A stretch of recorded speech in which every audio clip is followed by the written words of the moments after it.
La tribuna de quienes no esperan que las soluciones caigan del cielo o del gobierno de turno. El radar de los barrios con Jesús Torrealba. Regresamos al radar de los barrios. Estamos haciendo intentos por conectarnos con Alfredo Díaz, alcalde del municipio de Mariño por la Mar. Alfredo fue la persona que en la mañana de anteayer, exactamente, estaba yo allá en Por la Mar reunido con algunas comunidades, sectores populares, concretamente con unos compatriotas allá en Campomar y también con gente en el sector de Los Cocos, cuando ocurrieron hechos vinculados con la protesta derivada de una asamblea de ciudadanos que se hizo en Por la Mar.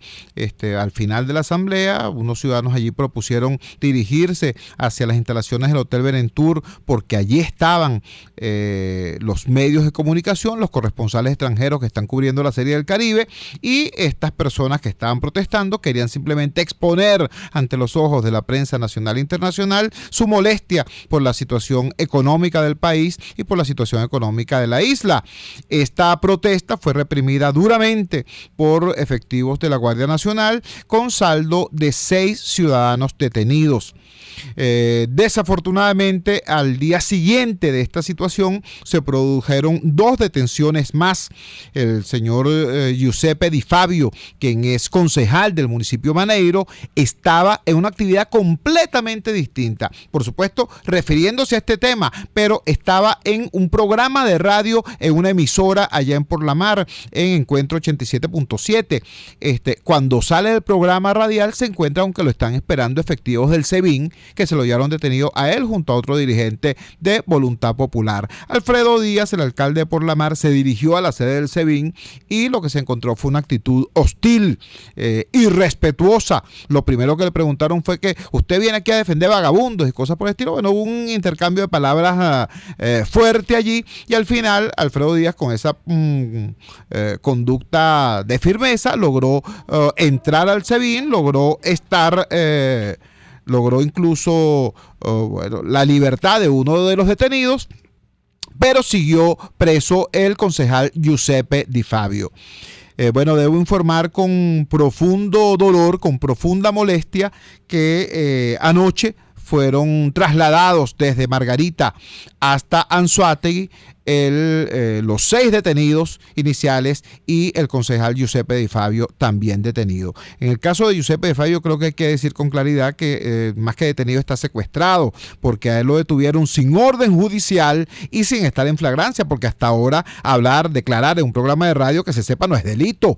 Entonces, repito, sin orden judicial y sin flagrancia, fue secuestrado el concejal de Maneiro, Giuseppe Di Fabio, y anoche fue fue enviado, según la información que circula en las redes sociales, en una lancha de la Armada desde Margarita hasta Anzoátegui, donde será recluido ese grupo de ciudadanos en una prisión, en Puente Ayala concretamente, que es el sitio donde tienen a los criminales comunes.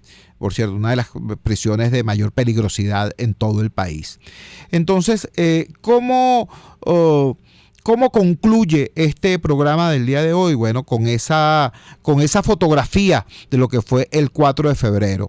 El 4 de febrero, a 22 años del Día de la Vergüenza, 22 años de ese día de luto, reprimieron a los estudiantes en San Cristóbal. Ustedes escucharon la voz de 3 de ellos. Judicializaron a los trabajadores petroleros en Puerto La Cruz y le declararon privativa de libertad a los 6 manifestantes y al concejal secuestrado en Nueva Esparta. Todo eso ocurrió tal día como ayer, 4 de febrero. ¿Cuál es el marco de esta situación? Es decir, ¿por qué se produce esa violenta represión contra estas distintas expresiones del pueblo, incluyendo a la clase obrera, incluyendo a la clase trabajadora? Bueno, yo cierro el programa de hoy como lo inicié, haciendo un llamado preocupado a todos los venezolanos. Ayer el ciudadano Nicolás Maduro Moros, presidente proclamado por el CNE, reconoce en medio de un discurso las profundas divisiones, las profundas fracturas que tiene su movimiento y bueno, acusa a unos y a otros, y habla mal de sus aliados y amenaza a quienes son sus críticos dentro del partido PSUV con exponerlos al escarnio público mencionando sus nombres. Todo eso lo hizo ayer. Ahora, ¿cuáles son las consecuencias de eso para los ciudadanos comunes? Bueno, esta que ya vimos a nivel de los estudiantes del Táchira, de los petroleros de Anzoátegui, de los dirigentes de la sociedad civil en Nueva Esparta. La primera consecuencia es represión, pero hay otra que pende como una amenaza desde el día de ayer. El señor Nicolás Maduro Moros anunció que a partir del próximo lunes viene lo que él llama la segunda parte de la ofensiva económica. Amparada ahora además por la existencia de la llamada ley de precios justos. De hecho, dio un ultimátum, ¿sí? Ustedes saben que el ultimátum es una expresión bélica, pues una expresión de guerra. Se le da ultimátum a los adversarios, a los enemigos, no a los adversarios. Bueno, le dio un ultimátum a los actores económicos de este país. Por un lado estaba hablando de incremento de la producción, pero por otro lado estaba hablando de incrementar las expropiaciones. Incluso utilizó la palabra confiscaciones en una ofensiva que empezaría el próximo lunes. ¿Qué es lo que uno tiene legítimo derecho a pensar en este momento? Bueno, que el señor Nicolás Maduro Moros piensa resolver sus problemas internos dentro del chavismo, intentando una especie de Dacazo 2, una segunda parte del Dacazo. ¿Recuerdan ustedes cuando para una cosa tan peregrina, para una cosa tan, tan incidente, para un incidente tan casuístico como es ganar o no, salir mejor parado o no en una elección municipal, el señor Nicolás Maduro lanzó aquella cosa que ahora se llama el Dacazo, es decir, esa agresión brutal contra el sector comercio en nuestro país. Ya los venezolanos sabemos cuál es el resultado de eso. Sabemos que eso es pan para hoy, hambre para mañana. Sabemos que eso solamente significa grandes colas, desaparición de los inventarios y después no reposición de los mismos. En este momento, estamos ya a 5 de febrero, como consecuencia de la gracia del Dacazo, hoy tenemos más desempleo, negocios que no abrieron sus puertas en enero o negocios que lo abrieron, pero que no están vendiendo porque no tienen nada que vender.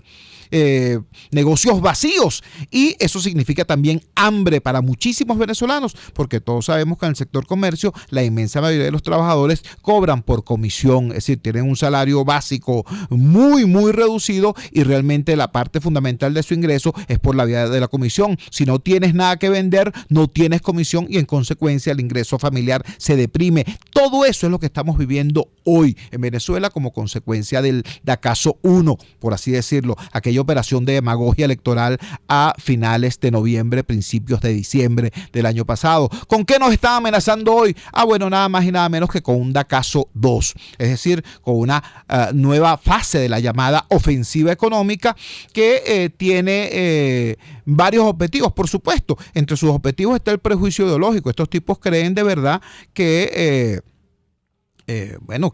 que producir es malo, que generar riqueza es malo, que generar empleo es malo y por eso agreden a la empresa privada. Eso forma parte del ADN ideológico de este gobierno. También tiene un componente político.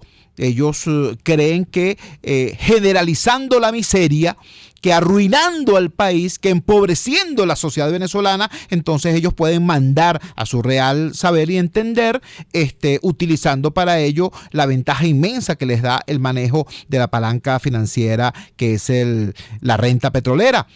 Pero también ahora tiene un tercer motivo más bastardo que los anteriores, que son los problemas internos del chavismo.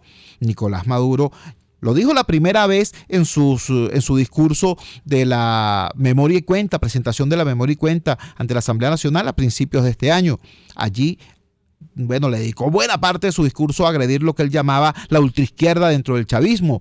Ayer fue bastante más virulento en su ataque a sus adversarios internos. Entonces, en ese contexto de crisis interna, de descomposición interna dentro de la cúpula oficialista, piensan al parecer utilizar la agresión al aparato productivo nacional, a lo que queda del aparato productivo nacional, para obligar a sus adversarios internos a apoyarlo a juro. Algo así como decir, si yo estoy combatiendo a la burguesía, si yo estoy combatiendo al imperialismo, ¿cómo se atreven otras personas dentro del chavismo a cuestionar lo que yo estoy haciendo? Esa es un poco la operación de chantaje que le quieren montar a quienes dentro del chavismo critican a Maduro en medio de una situación del país en general de muchísima inestabilidad. ¿Por qué yo digo que esto es muy delicado y que debe llamar a la reflexión a todo el mundo, no solamente dentro del chavismo, sino a todo el país?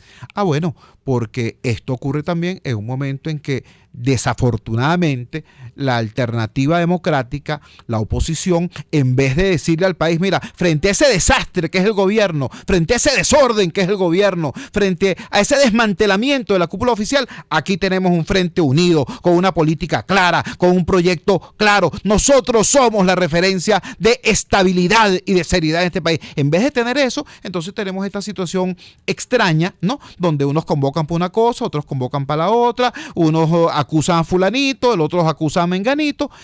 Eso en este momento, precisamente en este momento, y precisamente por la crisis horrenda que está viviendo el oficialismo, eso en este momento no es que es desafortunado, no es que es inoportuno. No, chicos, eso en este momento es criminal. Eso es irresponsable.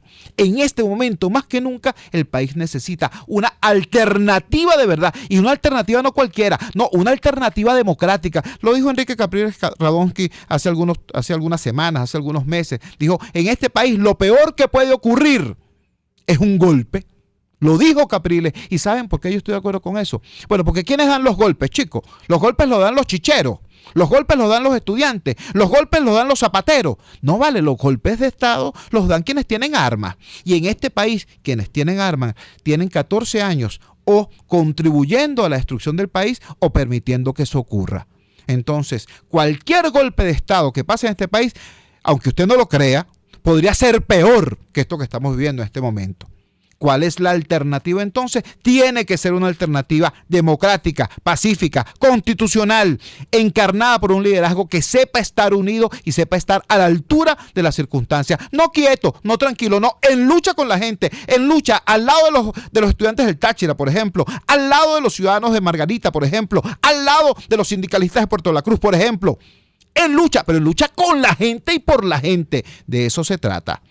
Bueno, este fue nuestro programa en el día de hoy. Trabajamos para ustedes en el control técnico. Estuvo Ignacio Muñoz, en la gerencia de información Javier Pereira Díaz, en la gerencia de producción Claudia Camperos, en la dirección general de la emisora Jaime Nestales. Habló para ustedes Jesús Torrealba. Esto es El Radar de los Barrios, detectando problemas, promoviendo soluciones.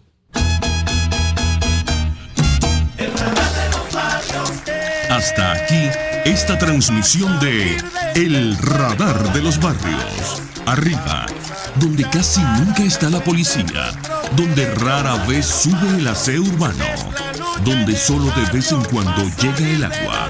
Allí sigue encendido el Radar de los Barrios, la tribuna de los que se atrevieron a construir soluciones, olvidándose del sectarismo político, porque todos somos venezolanos. RCR 750 AM.